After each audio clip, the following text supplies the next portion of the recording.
Good morning, students. Today I am going to explain DNA fingerprinting. Okay, so this is the technique. It is developed or given by Alec Jaffrey. He is the person who developed this technique, and it is used to solve various types of murder mysteries and paternity issues. Okay, right? So first I will explain principle of this technique, then method, and by citing some example we can understand how it is applicable in various issues or various cases to solve the problems. So information we have is by Human Genome Project is that 99.9% of the base sequence is same in all individual. That means it is very similar in all individual, and by getting this 99.9%, it is not possible to identify the uniqueness of the individual. So only 0.1% of the base pair sequence is different in every individual. So this 0.1 base pair sequence is different, and because of that it is unique in every individual, and it is very important to identify DNA fingerprinting of a individual because it is varying in individual to individual. It is a very unique to a person. So we need to separate this 0.1% from this bulk base pair sequences.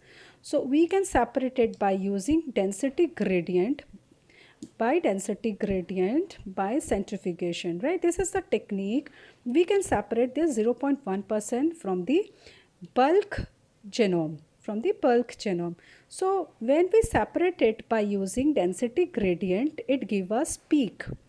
One is the bulk one, another one is the small one. This bulk one is common in all individual. That means 99.9% which is common in individual, it forms the bulk peak. Whereas in case of small one, it consists 0.1% which is unique in every individual. So it is known as a satellite DNA, and it has some repetitive DNA. This repetitive DNA, suppose I take an example ATGC. It is a small stretch of base pair, and suppose in one sequence where 200 base pair is there, and this ATGC sequence is repeated by 10 times. So we can say it is a copy number which is repeated, and it is fixed in individual. This number is fixed in every individual, and it is a very unique to the particular individual. Okay, so what is this satellite DNA? How we can classify it? So it is based, this classification is based on ATGC ratio. ATGC is purine pyramid, and we all know that it is a base pair. So it depends upon the ratio. Then length of the sequence, suppose there is a 200 base pair in a sequence, so we can say that this is the length of the sequence. Then how many times that particular sequence repeated. I cite an example ATGC in individual A, and it is repeated 10 times, which is a copy number of that particular individual. So it is the particular sequence which is repeated. So all these 3 points are important to classify this satellite DNA. So depending upon or based on these 3 criteria, satellite DNA is classified as a mini satellite and microsatellite. It is classified as a mini satellite and microsatellite. So we consider this mini satellite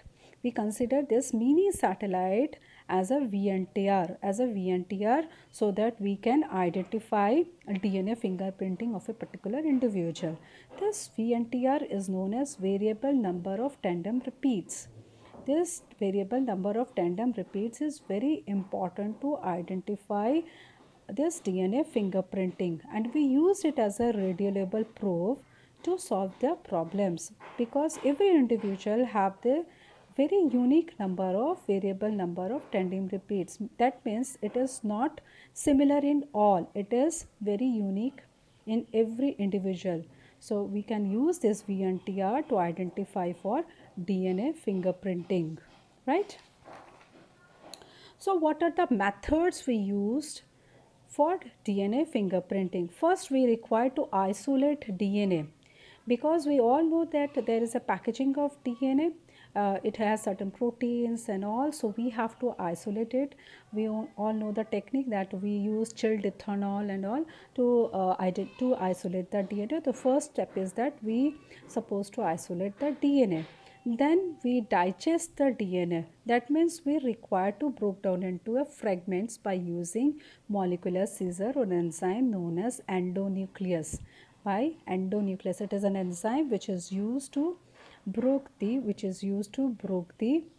DNA sequence DNA sequence in fragments, right? Suppose there is a 2000 base pair. For us it is not possible to sequence 2000 base pairs, so we require to break down into a fragment. So this is known as digestion of DNA. This cutting down into a fragment is nothing but the digestion of the DNA, which is done by the endonuclease enzyme. Then we required gel electrophoresis technique to separate the DNA fragments so that we get the we can say uniformity of these DNA fragments. Like they can arrange in the ascending order. They can arrange in an ascending order depending upon the positive anode which is placed in which side. If it is placed in this side, then the smallest DNA fragment will arrange in this side, and if we place it in opposite side, then the fragments will arrange as per their length, like smaller one towards the positive terminal and the later one the larger one. So we can arrange these separated DNA fragments by using gel electrophoresis. So this gel electrophoresis is not the permanent gel, we can say. So we require something more durable. So we transfer these separated DNA fragments into a synthetic membrane which is much more durable than the gel electrophoresis. So it is made up of nitrocellulose or nylon. We can place it into, or we can say transferring or blotting of the separated DNA fragments to synthetic membrane. Then we required to hybridized with radio labeling, so that this V and TR we used as a proof, right? This hybridization is very important because we labeled it with the radioactive, so we can identify this V and TR as a proof. After that, we used autoradiography to detect this VNTR, which is hybridized by radio labeling, right? So here we consider one example to understand how we use this DNA fingerprinting to solve the problem, or how we can use this DNA fingerprinting to identify the person. Say we consider this as an individual A and individual B, and it has a chromosome number 1. So we consider it when we talk about the chromosome, we talk about the homologous chromosome. If we talk about the chromosome number 1, that means it has a homologous pair. So suppose I wrote here 5 and 3. This is nothing but the repetitive units. Say it has ATGC sequence, which is in chromosome number 1. It is repeated 5 times, and in this second homologous chromosome, it is repeated by 3 times. Say in this individual also, this repeated 8 times, and in a second one it is repeated 2 times. So this block indicated the DNA sequences that are repeated at a fixed number of time in a particular individual, because this DNA repetition is unique to every individual. That means that individual A, the repetitive unit is not matched with the individual B. It is very unique to that particular individual. Like in this chromosome also, chromosome number 2, we considered 4 times it is repeated, and in second one it is repeated by 7 times. Like in individual B, it is repeated by 6 times, and in the second one it repeated only 1 time.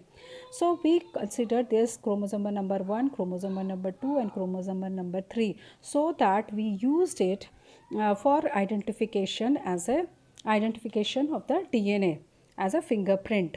right? So we separate this by using the gel electrophoresis. Suppose in a here we placed as a individual A and individual B in a gel electrophoresis. For convenient option, I label it from 1 to 11.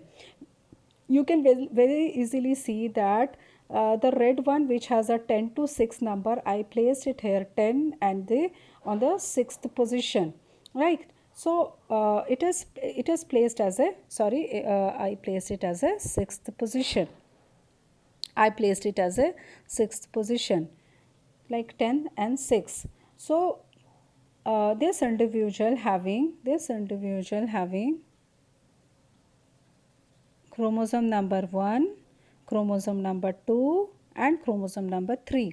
In the same way, I labeled this B also as per the repetitive unit on a gel electrophoresis. It is when we place this chromosomes repetitive unit on a gel electrophoresis, it seems like that. It seems like it is similar, very similar to this diagram, right? And suppose we consider one situation where we get some samples from the crime scene, like it may be a hair follicle or blood sample or anything. When we place it on a gel electrophoresis and try to match with the A individual and B individual. Suppose this A individual and B individual are the suspect one, and we try to match this sample which we collect from the crime scene. We labeled it, and when we supposed to match with A and B, and you can very easily see that this chromosome has a 10 repetitive unit here also. And for individual C it is repeated by 10, then here it is repeated by 8,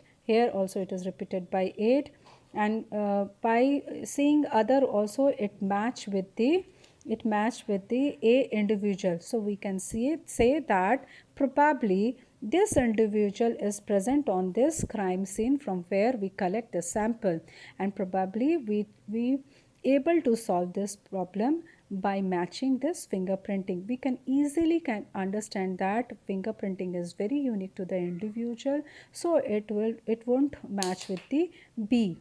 This A and C is belongs to the same individual, and probably he is present on the crime scene. Okay, I hope you understand the concept of the DNA fingerprinting.